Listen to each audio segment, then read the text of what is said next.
Bagaimana kabarnya hari ini Ibu-ibu? Alhamdulillah, luar biasa. Allah Akbar. Oke.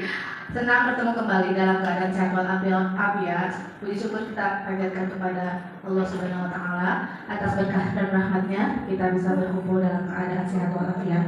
Salawat beserta salam semoga tercurah limpahkan kepada Habibana Nabi Muhammad SAW.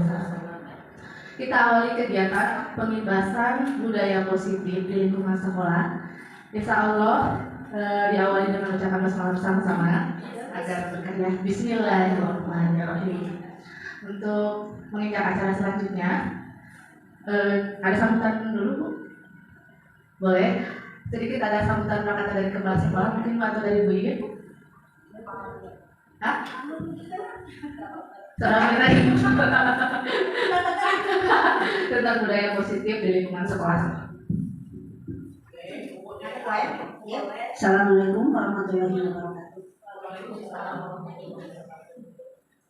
Alhamdulillah di sekolah kita ada acara untuk meningkatkan budaya positif yang dibiasakan di sekolah kita untuk meningkatkan mutu pendidikan di SD Cipari 2 yang akan dipaparkan oleh Ibu Iin sebagai guru penggerak yang sedang melaksanakan pendidikannya.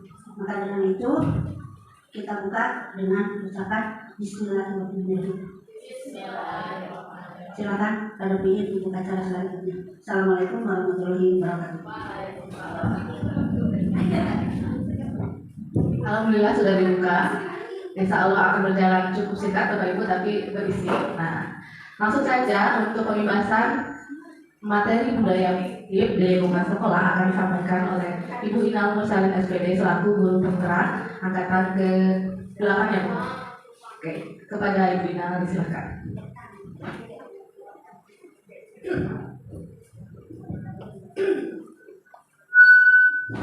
Bismillahirrahmanirrahim. Assalamualaikum warahmatullahi wabarakatuh. Yang terhormat Ibu Yaya selaku Kepala Sekolah SD Negeri 2 Cipari, dan yang terhormat pula rekan-rekan SD Negeri 2 Cipari, Bapak Ibu guru beserta staf Dewan SD Negeri 2 Cipari. Bapak Ibu, nggak ada bapaknya ya. Baik, kalian sedang kata.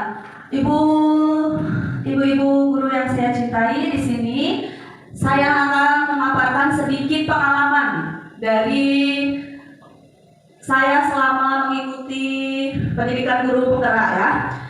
Jadi judulnya penyebaran pemahaman dan penerapan pengalaman tentang budaya positif. Budaya positif ini diharapkan dapat diterapkan di sekolah kita. Kita ini kan akan berubah kurikulum ya, ke kurikulum merdeka. Jadi di sini saya sedikit share pengalaman saja sebelum kita mengikuti workshop nanti ya di tanggal 26 dan 27 Juli. Jadi biar tidak terlalu apa sih kurikulum merdeka itu, jadi saya sedikit share pengalaman saja. Selanjutnya yaitu tentang yang akan saya paparkan tentang budaya positif. Yang pertama tentang perubahan paradigma belajar, yang kedua yaitu disiplin positif, dan yang ketiga nilai-nilai kebajikan, kebutuhan dasar manusia, motivasi perilaku manusia, posisi kontrol guru, keyakinan kelas atau kesepakatan kelas, dan segitiga restitusi. Yang pertama yaitu tentang perubahan paradigma belajar. Ilusi guru mengontrol murid, ilusi bahwa kritik dan membuat orang merasa bersalah dapat menguatkan karakter, ilusi bahwa semua penguatan positif dan efektif dan bermanfaat, dan ilusi bahwa orang dewasa memiliki hak untuk memaksa. Kita sebagai guru kan sudah masuk orang dewasa ya Bu. Jadi kita di sini harus mengubah perilaku tersebut yang masuk dalam pembelajaran dengan paradigma baru. Bapak Ibu guru sudah tahu 6 dimensi profil pelajar Pancasila? Ada yang sudah hafal? Sudah. Mungkin Bu Resta yang sedang menempuh kuliah ya, pasti tahu apa 6 dimensi, mungkin hafal Ibu?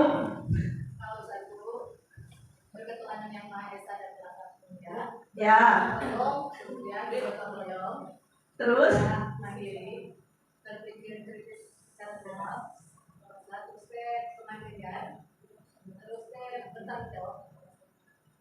Sudah berapa, Bu? Pertama, berketuhanan yang Maha Esa dan berakhlak mulia. Yang kedua, Mandiri, mandiri kemandirian. Yang ketiga, gotong royong, gotong royong. Yang keempat adalah berpikir kritis. bernalar kritis, ya, kreatif, inovatif. Terima kasih tepuk tangan untuk Desa.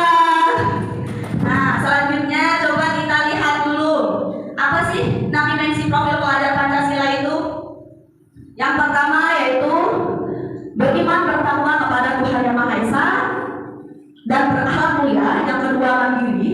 Yang ketiga bernalar kritis. Yang keempat kreatif, bergotong royong dan berkebinekaan global. Nah, dengan pembelajaran dengan paradigma baru ini, kurikulum Merdeka merupakan pembelajaran yang dirancang berdasarkan prinsip pembelajaran berdiferensiasi. Mungkin Bapak Ibu sudah tidak asing ya mendengar kata berdiferensiasi atau belum pernah sama sekali. Karena kata berdiferensiasi masuk ke kurikulum Merdeka.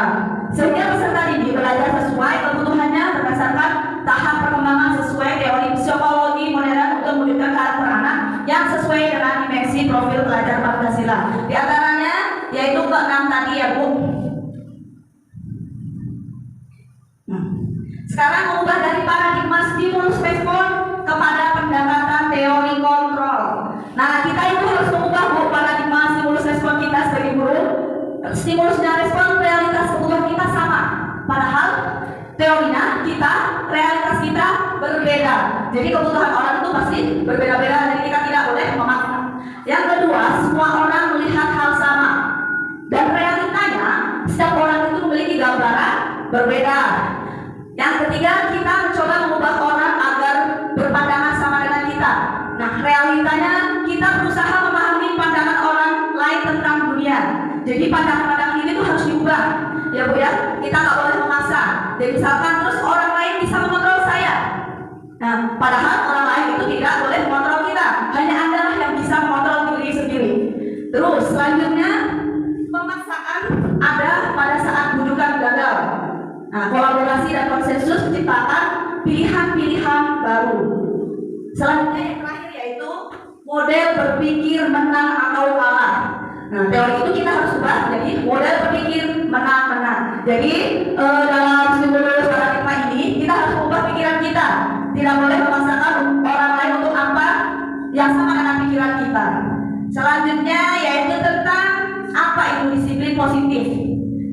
Pasti tidak asing ya Ibu Guru mengenal kata disiplin. Menurut Bapak, Bapak lagi ada Bapak. Menurut Ibu semua, apa sih disiplin itu? Ada yang tahu tentang disiplin itu apa? Patuh aturan. Patuh aturan. Bagus, pasti kalau disiplin itu sesuai dengan berhubungan dengan aturan. Apalagi disiplin, apa sih disiplin itu? Mentaati peraturan dan tanggung jawab. Ya, menaati peraturan dan tanggung jawab. Terima kasih Bu Ati. Selanjutnya kita mengenal kebanyakan orang akan menghubungkan kata disiplin dengan kata tertib, teratur dan kepatuhan. Teratur dan kepatuhan pada peraturan. Kata disiplin juga sering dihubungkan dengan hukuman. Nah, kita sebagai guru saat ini di kurikulum Merdeka tidak boleh menghukum, Bu. Apa dikit-dikit dihukum sebenarnya tidak boleh ya, karena sesuai dengan teori filosofi KHB atau Ki Hajar Dewantara itu sejatinya guru itu menuntut sesuai kodrat anak, tidak boleh menjadi posisi penghukum. Nanti kita akan bahas selanjutnya. Padahal itu sungguh berbeda karena hukuman itu berbeda sekali dengan kata disiplin. Belajar tentang disiplin positif tidak harus dengan memberi hukuman. Justru itu adalah salah satu alternatif terakhir dan kalau perlu tidak digunakan sama sekali. Dalam budaya kita, makna kata disiplin dimaknai menjadi sesuatu yang dilakukan seseorang pada orang lain untuk mendapatkan kepatuhan. Kita cenderung menghubungkan kata disiplin dengan ketidaknyamanan. Apakah ibu guru di sini masih menerapkan hukuman? Apakah masih sering menghukum anak-anak muridnya? Termasuk saya juga mungkin masih suka menghukum ya, tapi saya berusaha sedikit demi sedikit untuk mengubah kita sebagai guru yang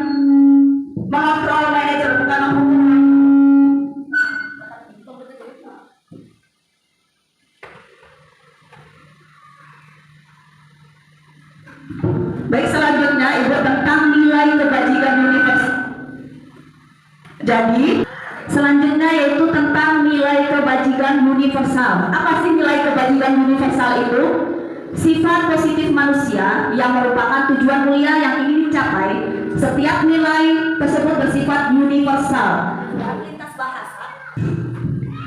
Selanjutnya yaitu nilai kebajikan universal mengandung toleransi, rasa hormat, integritas, dan masuk selalu. Selanjutnya yaitu nilai kebajikan universal mengandung kata toleransi, rasa hormat, integritas, mandiri, menghargai, antusias, empati, keingintahuan, kreativitas, kerjasama, percaya diri, dan komitmen. Jadi di budaya positif kita harus menerapkan nilai kebajikan universal itu ya Bu. Di antaranya itu toleransi, rasa hormat, integritas, mandiri, menghargai, dan selanjutnya. Next Bu. Sekarang kita kebutuhan dasar manusia. Pasti kita tahu ya kebutuhan dasar manusia itu semua memiliki kebutuhan itu. Kebutuhan dasar manusia adalah segala sesuatu yang kita lakukan untuk mendapatkan apa yang kita inginkan. Seluruh tindakan manusia memiliki tujuan tertentu dan usaha terbaik kita lakukan adalah dalam rangka agar kebutuhan dasar kita terpenuhi dengan baik. Apa Bapak Ibu? Bapak terus kan? 5 kebutuhan dasar manusia mungkin Ibu tahu. Pernah mendengar kebutuhan dasar manusia itu 5. Yang pertama yaitu bertahan hidup. Pasti kita tahu. Sering mengajarkan ke anak didik kita bahwa kebutuhan dasar kita itu apa sih? Ada yang tahu kebutuhan dasar manusia? Makan pasti. Terus pakaian, sandang pangan. Bertahan hidup yaitu tentang kesehatan, rumah, dan makanan. Yang kedua tentang kasih sayang dan diterima. Jadi setiap manusia itu memiliki 5 kebutuhan dasar itu pasti ya. Tahan hidup, kedua kasih sayang dan diterima. Kasih sayang dan diterima tersebut memiliki kata rasa diterima, dipedulikan, berbagi, kerjasama menjadi bagian dari kelompok tersebut. Kita sebagai manusia pasti ingin memiliki rasa itu, bertahan hidup, kasih sayang, dan diterima. Yang ketiga penguasaan, harga diri kita, kompeten, diakui di lingkungan kita, di masyarakat, di keluarga, dan sebagainya. Diakui prestasi dan keterampilan kita dan didengarkan. Penguasaan itu kita inginkan di setiap diri kita. Terus yang selanjutnya keempat yaitu kebebasan. Kita sebagai manusia pasti ingin bebas ya Bu? Ya, kebebasan, kemandirian, otonomi, memiliki pilihan, mampu mengendalikan arah diri kita sendiri, tidak dikendalikan oleh orang lain. Yang kelima yaitu kesenangan. Apakah Ibu semua butuh kesenangan? Betul ya pasti ya. Bermain, healing, refreshing, bermain, humor, antusiasme, dan tertawa. Jadi 5 kebutuhan dasar manusia itu pasti ingin kita miliki. Next Bu. 3 motivasi perilaku manusia. Motivasi perilaku manusia yang pertama yaitu untuk menghindari ketidaknyamanan. Yang kedua, untuk mendapatkan imbalan atau penghargaan dari orang lain. Yang ketiga, untuk menjadi orang yang mereka inginkan dan menghargai diri sendiri dengan nilai-nilai mereka percaya. Boleh next Bu. Nah, ketiga ini, hukuman, konsekuensi, dan restitusi.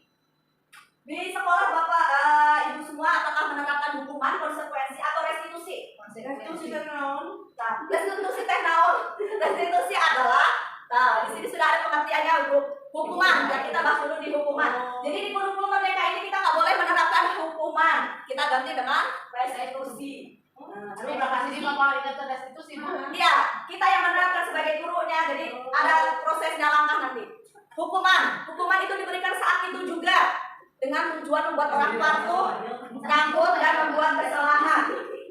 Pasti saya sendiri juga sering ya menghukum, dan lambat laun berusaha untuk merubah hukuman itu dihilangkan. Namanya saja kurikulum merdeka, ya kan? Jadi membuat merdeka murid, itu maksudnya. Konsekuensi itu apa? Konsekuensi adalah perilaku yang berfokus mengajarkan anak bagaimana bertingkah laku lebih baik untuk kedepannya. Konsekuensi memberikan pilihan-pilihan jalan keluar kepada pelanggar. Kalau hukuman biasanya kita menerapkan, hei kamu telat, silahkan lari, itu berupa hukuman. Kalau konsekuensi, ada yang tahu maksudnya konsekuensi? Bisa dijelaskan? Misalkan kalau kamu malas, tapi kamu tidak bisa belajar baca. Ya, kalau konsekuensi lebih ke penawaran ya Bu ya. Jadi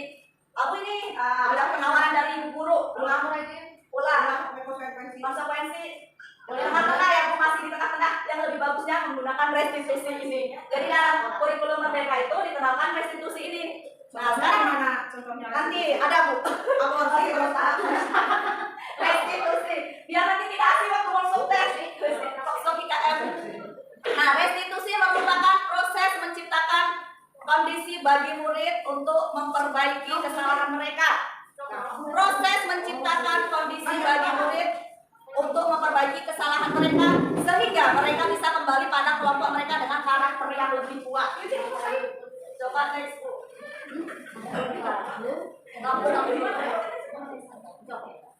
Oke. 5 posisi kontrol manusia. Sedangkan tadi 5 kebutuhan dasar manusia yang harus kita miliki, bukan harus memang kita butuhkan ya, kita perlukan. Di sini sebenarnya ada 5 posisi kontrol manusia sebagai guru. Apakah Ibu sebagai penghukum, pembuat rasa bersalah, teman, pemantau atau manajer kira-kira? Manajer. Ah, berarti teman. Susi pilih yang mana? Manajer. Manajer. Bu Resta. Manajer. Mungkin boleh tahu Dewi. Mbak Adi. Manajer. Bu Dewati pemantau. Kira-kira dari 5 ini, kira-kira mana yang paling bagus? Teman. Teman mungkin kata Nur. Coba apanya Manajer posisi atau Nah, kita nanti akan biar tahu apa sih di kurikulum Merdeka ini. Kita terapkan dulu 5 posisi kontrol manusia sebagai guru itu harus yang paling baik. Coba. Jadi manajer yang paling baik. Kita lihat. Gajinya berarti mulai ada batas kalau gajinya cuma ada manajer.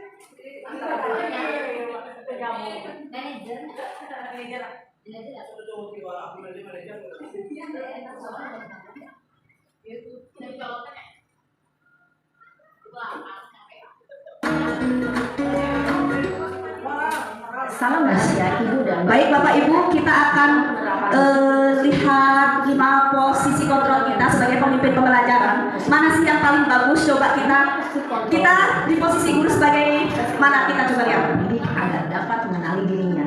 Pada video kali ini, kita akan membahas tentang 5 posisi kontrol yang dikembangkan oleh Diane Dawson dan contoh penerapannya.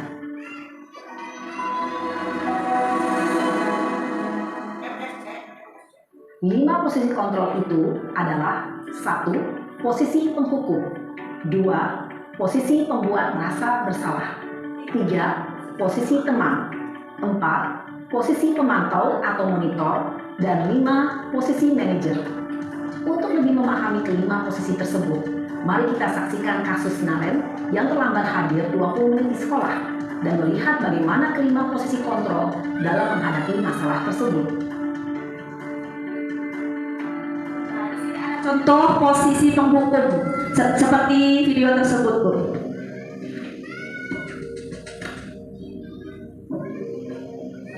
Naren, sini kamu. Selamat pagi Bu. Selalu terlambat. Kamu deh, pasti terlambat. Maaf Bu, saya Apa coba? Alasan kamu apa lagi? Kapan sih kamu tidak terlambat? Malas sekali ya kamu jadi anak. saya Dasar malas. Gak kapok-kapok sih kamu. Mungkin di sini ibu ada yang merasa yang menjadi posisi penghukum. Yang pertama mungkin pernah merasakan, saya juga pernah merasakan menjadi posisi penghukum. Kamu melawan ibu, berani-beraninya jawab. Sudah terlambat, masih berani jawab pula. Sekarang keliling lapangan basket 5 kali sekali. Contohnya memberi hukuman itu adalah guru sebagai posisi penghukum. Posisi penghukum biasanya berbicara dengan nada tinggi, menghardik, menunjuk-nunjuk, menyakiti, dan menyindir. Hukuman bisa berupa fisik maupun psikis. Ibu dan Bapak guru hebat. Dampak yang terjadi pada murid ketika guru berada pada posisi penghukum adalah murid cenderung akan memberontak, bahkan menyimpan dendam.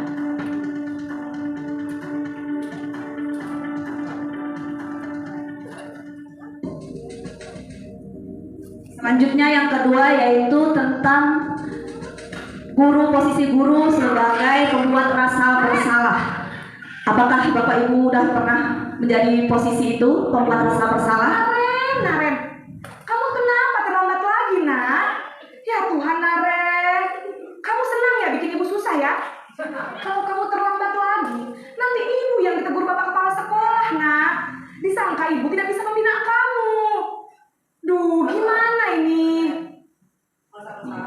Maaf Bu.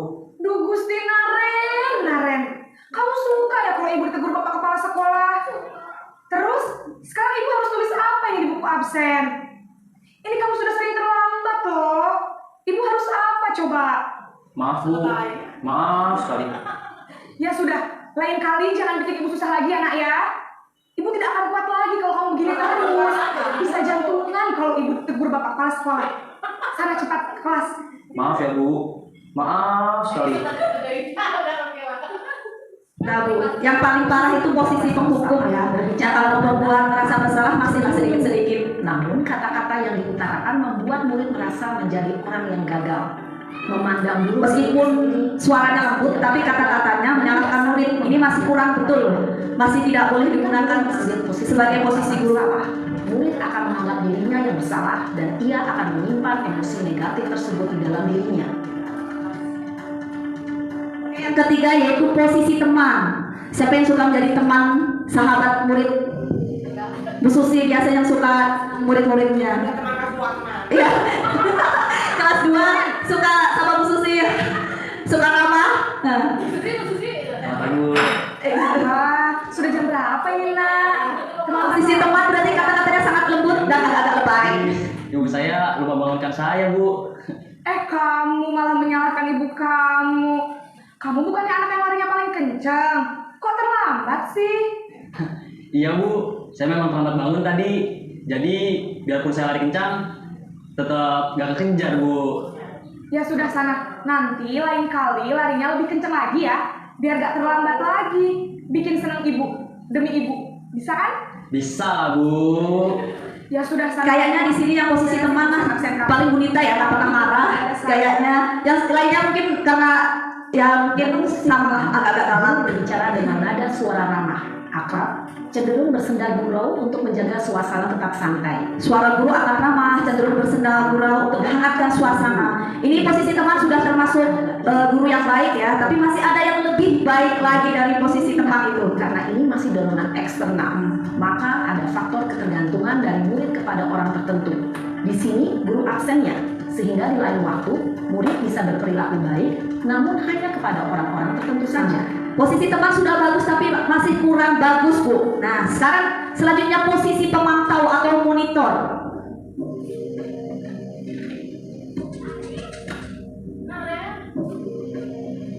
Naren!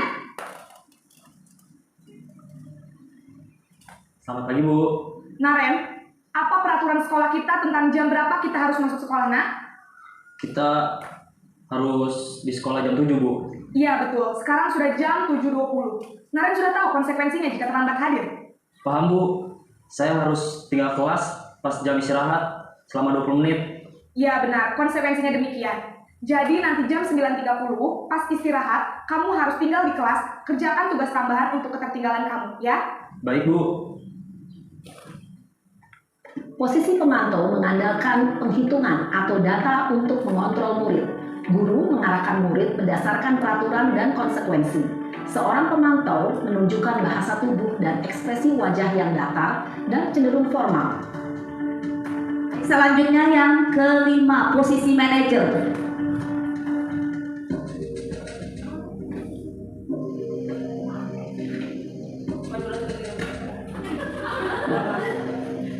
Naren! Selamat pagi Bu. Selamat pagi Naren. Maaf Bu, saya terlambat. Iya, sekolah masuknya jam 7, sekarang sudah jam 7.20. Jadi sekarang bagaimana ini Naren? Maaf Bu, saya lupa setel alarm saya semalam. Baiklah, menurut kamu, keyakinan sekolah yang mana yang perlu kamu tingkatkan? Menghargai diri sendiri dan orang lain mungkin ya Bu. Setuju. Jadi, apakah Naren meyakini prinsip saling menghormati tersebut? Iya Bu, saya meyakininya. Apakah Naren bersedia memperbaiki masalah keterlambatan ini? Bersedia Bu. Bagaimana kamu akan perbaiki masalah keterlambatan ini? Saya akan coba untuk tidak lupa menyetel alarm saya Bu. Baik, kalau Naren lupa menyetel alarm di rumah, ada orang yang kira-kira bisa bantu mengingatkan tidak? Ada Bu, kakak saya, Kak Emma. ada lagi selain Kak Emma. Selain Kak Emma, ada ibu saya. Baik, jadi yang mengingatkan Naren adalah Kak Emma dan ibu kamu ya. Kira-kira akan mulai setel alarm kapan nih Naren? Setelah pulang sekolah, akan segera saya lakukan.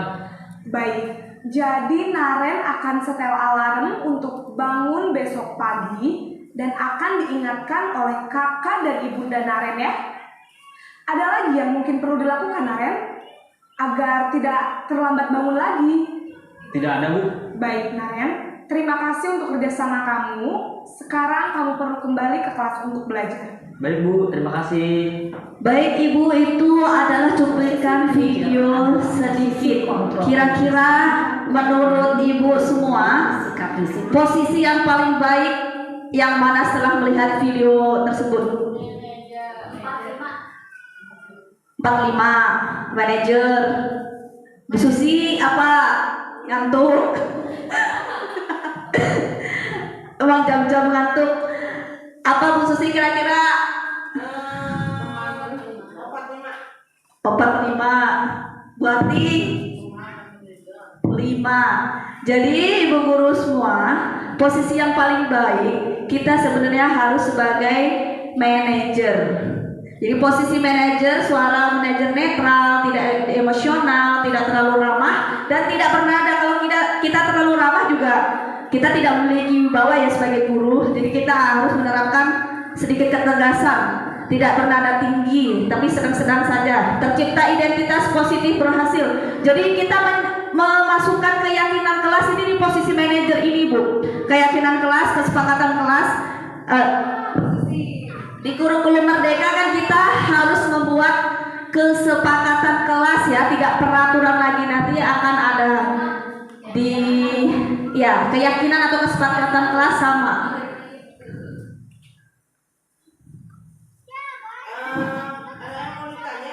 Boleh. Nggak boleh kalau di kurikulum Merdeka ini sudah diterapkan bahwa peraturan kelas itu, kalau peraturan kelas itu kan kita yang membuat, guru yang membuat, jadi anak harus mematuhi. Jadi kita tidak boleh itu sesuai KHD, kita menuntun anak, tidak boleh memaksa. Kalau peraturan itu kan lebih ke memaksa ya Bu ya. Kalau iya aturan, jadi aturan atau peraturan atau tata tertib itu sudah harus dihilangkan karena kita yang membuatnya, guru tidak. Jadi anak harus mematuhi, kita membuat peraturan dan anak harus mematuhi, itu harus dihilangkan. Makanya diubah menjadi kesepakatan kelas. Nanti ada selanjutnya. Nah, coba di sini posisi kontrol apakah aku? Saya kecewa sekali dengan kamu. Kira-kira masuk ke posisi kontrol apa sebagai ibu guru? Saya kecewa sekali dengan kamu. Itu masuk ke jawab penghukum atau manajer atau apa kira-kira Bu? Pembuat rasa bersalah. Saya kecewa sekali dengan kamu. Kita lihat jawabannya. Pembuat berasa bersalah. Lewat kayak ini. Saya jawab pada Ratu.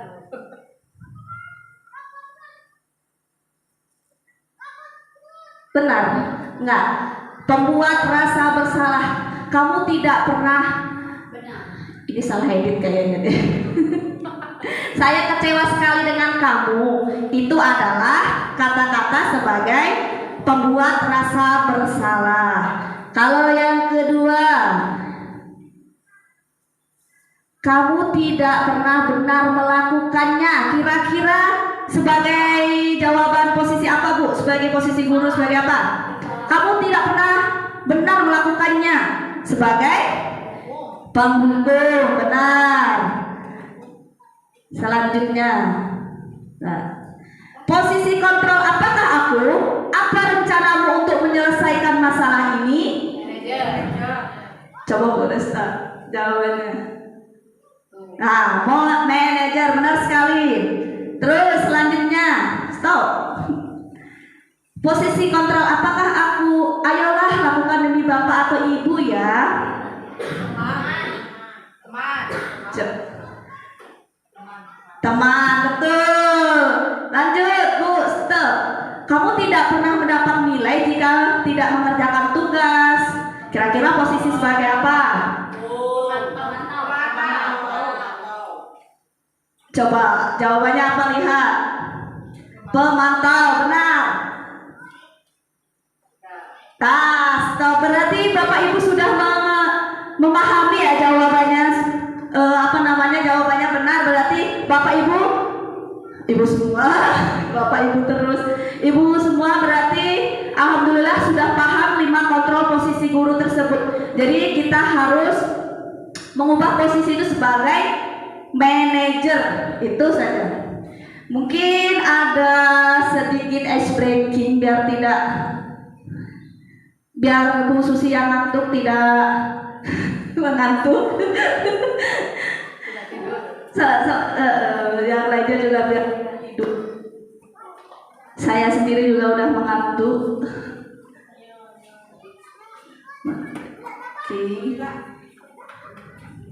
Ini yang positif. Dapat bilang posisi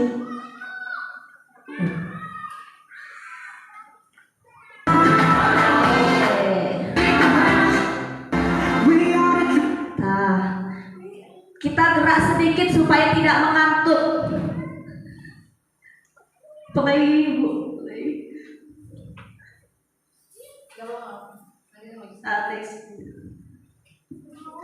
Gerak Bu Susi biar tidak ngantuk. Nyanyi ya, ice breaking. Gerak biar sehat.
Alhamdulillah, terima kasih untuk kita semua supaya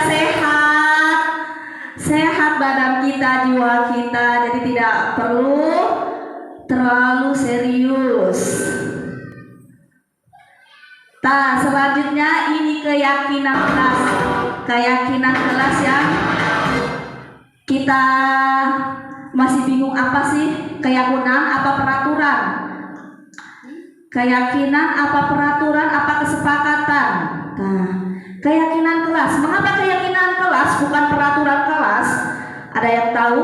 Ibu semua? Kenapa? Kenapa harus keyakinan kelas?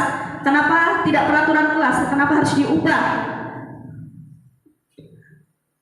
Dia semuanya mengikuti dan dia sendiri yang merasa yakin melakukannya, berasal dari anak dan tidak diharapkan oleh guru untuk mengikutinya. Bagus. Berarti ada yang lain menambahi?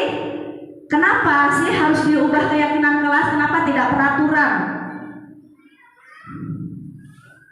Apakah ada yang menambahi? Atau lanjut saja? Karena keyakinan kelas.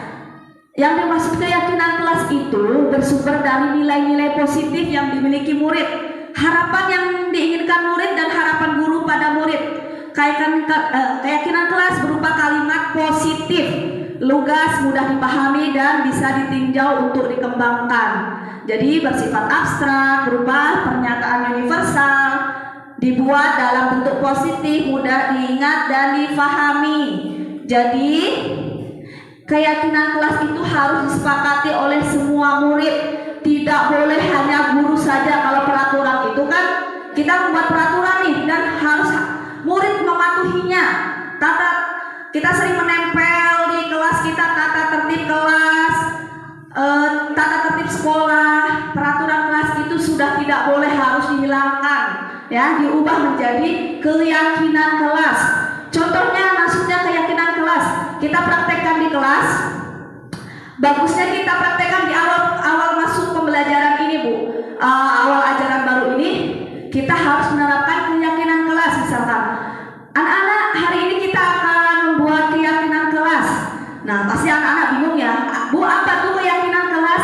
Nah, biasanya kan kita membuat peraturan kelas yang dibuat oleh ibu sendiri dan sekolah. Kita ubah hal itu, keyakinan kelas atau kesepakatan kelas yang disepakati oleh ibu dan guru. Nah, ya, bukan guru, guru dan anak. Jadi misalkan kita tawarkan, "Hei anak-anak, coba kalian sebutkan apa yang tidak boleh dilakukan dan apa yang boleh dilakukan." Coba misalkan ibu ini murid lah ya, anggap saja saya guru ya. Ini role play, main role, bermain peran. Bu Susi, apa yang tidak boleh dilakukan? Lari-lari di kelas. Lari-lari di kelas. Bu Resta, apa yang boleh dilakukan? Yang boleh dilakukan. Yang boleh dilakukan dan tidak boleh dilakukan. Yang tidak boleh dilakukan sudah dijelaskan Bu Susi, lari-lari di kelas. Tidak boleh lari-lari di kelas ya Bu, tidak boleh lari-lari di kelas. Walau Bu Resta, yang boleh dilakukan apa? Menghargai teman. Menghargai teman. Nah, tidak boleh lari-lari di kelas. Nah, kata jangan tidak boleh itu tidak boleh Bu. Jadi harus dihilangkan. Tidak boleh lari-lari kelas kita ubah menjadi kalimat positif. Harus apa? Misal harus disiplin di kelas gitu. Jadi kita tidak boleh menggunakan kata-kata jangan membuli, tidak boleh membuli. Jadi tidak boleh menggunakan kata negatif. Kita harus menggunakan kata positif. Misalkan selalu bersikap jujur, ini kan semuanya kata positif ya. Ini contoh keyakinan kelas, misalkan selalu bersikap jujur, tertib dalam pembelajaran, saling menghargai dan menghormati, menjaga kebersihan, selalu bertanggung jawab. Jadi lawan kata dari selalu bersikap jujur, misalkan anak kan gini, mencuri barang teman, tidak boleh mencuri barang teman, berarti masuk ke selalu bersikap jujur. Tadi kayak bilang tadi tertib. Berarti masuk ke tertib dalam pembelajaran, ya, tidak boleh lari-lari di kelas Bu Susi tadi. Misalkan tidak boleh membuli, itu masuk ke saling menghargai dan menghormati. Itu saja Ibu tentang keyakinan kelas. Jadi kita di kurikulum Merdeka ini mulai sekarang kita membuat kesepakatan keyakinan kelas. Kita terapkan di awal tahun ajaran baru ini dan harus semua ditandatangani murid. Jadi kita tempel di kelas, membuat kesepakatan kelas itu, nggak usah banyak-banyak yang sekiranya harus dihafal anak, entah 5 atau 4 atau 6 saja. Nah, menjaga kebersihan, contohnya tidak membuang sampah sembarangan, masuk ke menjaga kebersihan.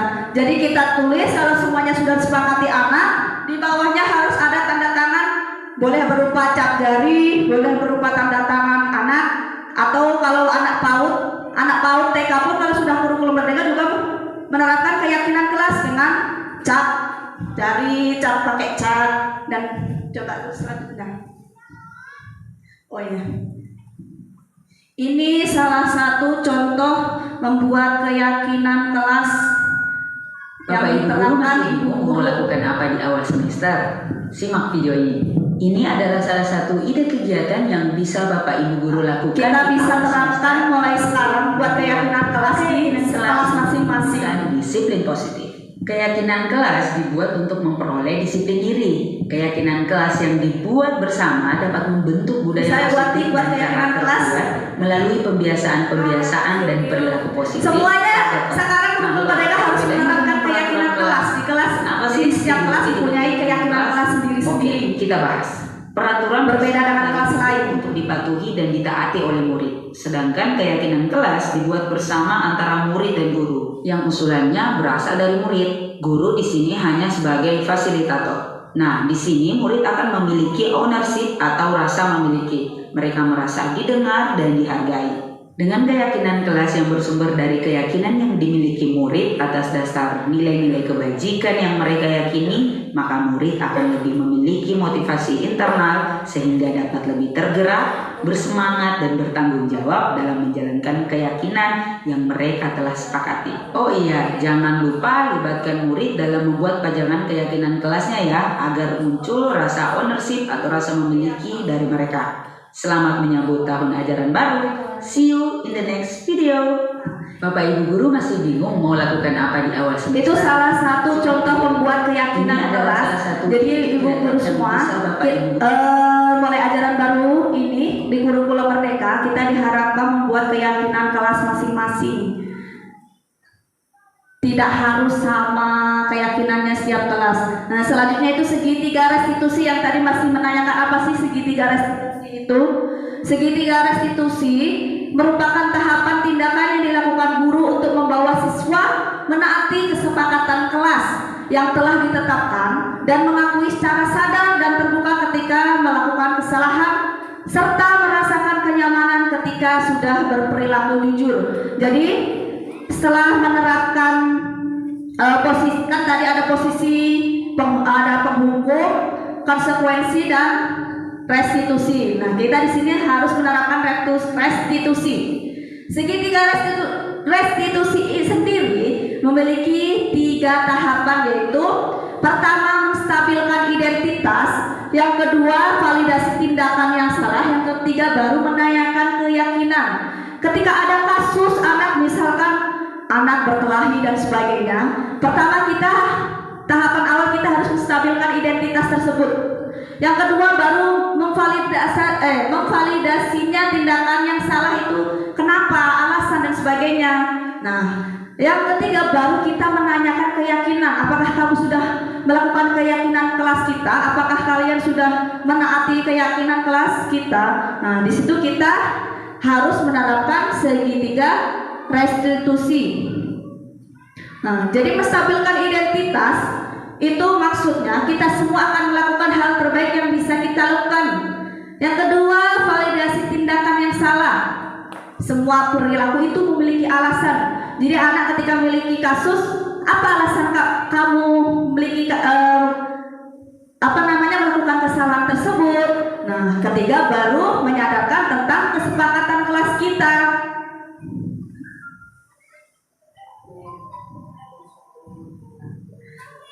Menstabilkan identitas itu menggunakan kalimat-kalimat ini. Berbuat salah itu tidak apa-apa. Tidak ada manusia yang sempurna. Saya juga melakukan kesalahan seperti itu. Nah, misalkan ibu guru kalau ada kasus, nggak apa-apa nak, saya juga pernah melakukan kesalahan itu. Nah, selanjutnya validasinya. Padahal kamu bisa melakukan lebih buruk dari ini ya.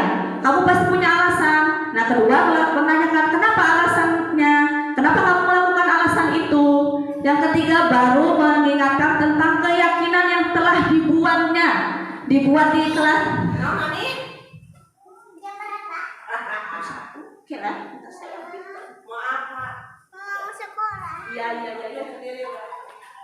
Kita lagi menanyakan keyakinan. Yang ketiga, setelah menanyakan alasan, baru ketiga kita menanyakan keyakinan yang telah disepakati di kelas kita.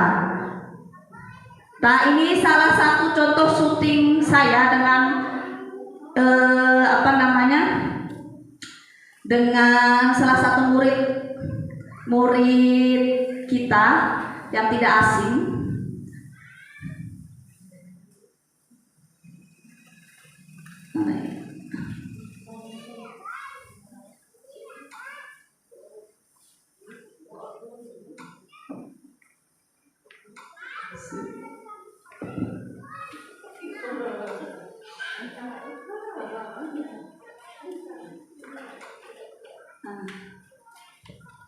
Ini contoh kasus segitiga restitusi.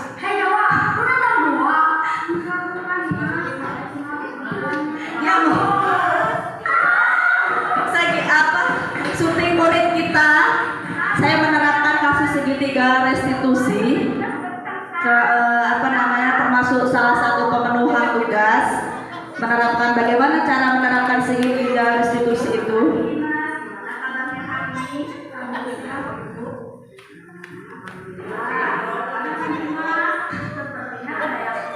Nah, ini salah satu bentuk identitas anak bercerita keluh kesah dia. Ya, Bu, karena saya menjambak produknya saudara.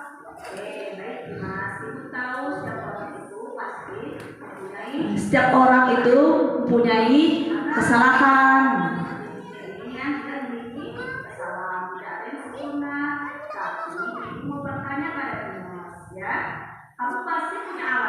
Nah, validasi tindakan yang salah. Jadi guru menanyakan apa alasannya kamu melakukan kesalahan itu. Kira saya belum mandi, Bu. Tapi padahal kan saya sudah mandi. Baik, ibu mengerti. Pasti kamu kesal itu wajar ya, Mas. Tapi ibu mau mengingatkan kembali dengan keyakinan kelas kita bahwa kita harus saling memaafkan. Nah, yang ketiga baru menanyakan keyakinan kelas. Jadi setiap ada kasus ya Bu, kita tidak boleh harus langsung menghukum. Jadi kita harus menerapkan kasus segitiga restitusi itu. Yang pertama validasi pertama menstabilkan identitas. Yang kedua menanyakan validasi tindakan yang salah. Yang ketiga baru mengingatkan ke atas kesepakatan yang kelas yang telah kita buat dan sepakati. Yang ini Mas, buka kamu kok berantem Mas sekali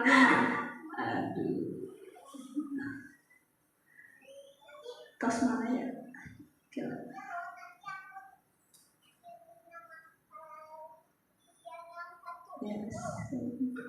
Nah, refleksi yang terakhir ya Bu, dengan demikian visi pendidikan untuk mewujudkan profil pelajar Pancasila dapat tercapai setelah kita menerapkan keyakinan-keyakinan semua budaya positif.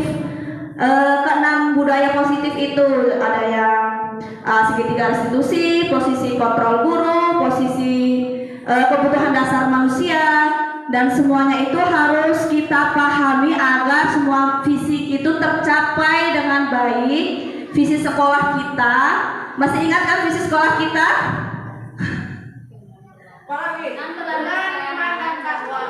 Apa Bu visinya? Dengan intas dan iptek mewujudkan anak peserta didik yang unggul dalam bidang akademik, budaya, itu ya visi kita di SD Negeri 2 Cipari. Supaya tercapai maka kita harus menerapkan budaya positif tersebut yang sudah saya share ilmu sedikit. Baik Bapak Ibu, terima kasih atas waktunya. Sekian cukup dari saya. Sekedar pengalaman sharing lah ya Bu ya. Wassalamualaikum warahmatullahi wabarakatuh. Assalamualaikum warahmatullahi wabarakatuh.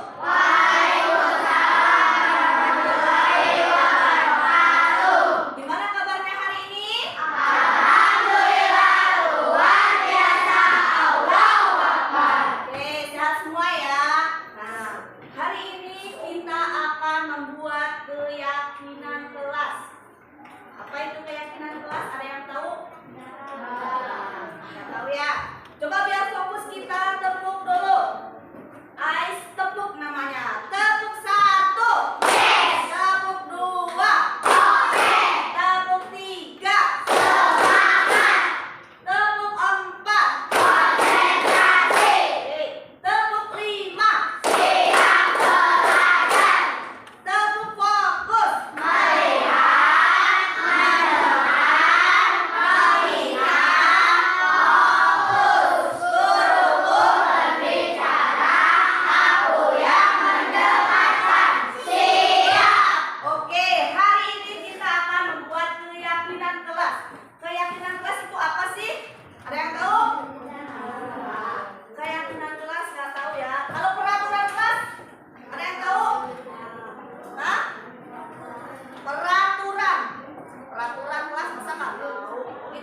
teman-temannya yang suka moyak-moyak, suka menghina-hina, ya kan?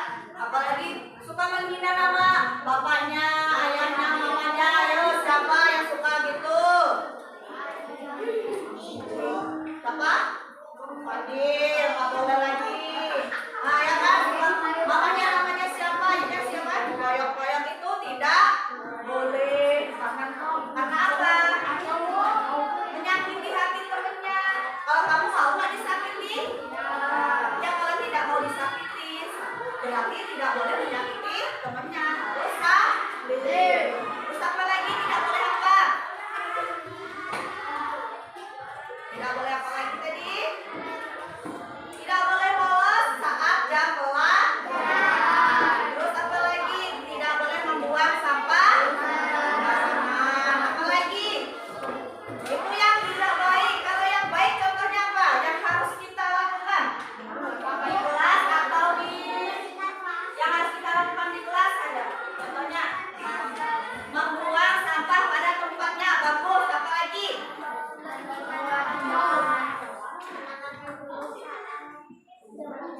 Mendengarkan guru saat jam pelajaran. Bagus. Apa lagi? Perempuan tuh. Laki-laki terus yang jawab itu harus sama-sama aktif. Yang harus kita lakukan. Mengerjakan piket. Bagus. Terus apa lagi? Berarti menjaga kebersihan. Apa lagi? Anissa, Rahma. Apalagi laki-laki boleh sok yang harus kita lakukan di dalam kelas. Harus menghormati guru. Selain menghormati guru, kita juga harus menghormati teman. Tidak hanya guru saja, temannya juga harus dihormati dan harus menghargai.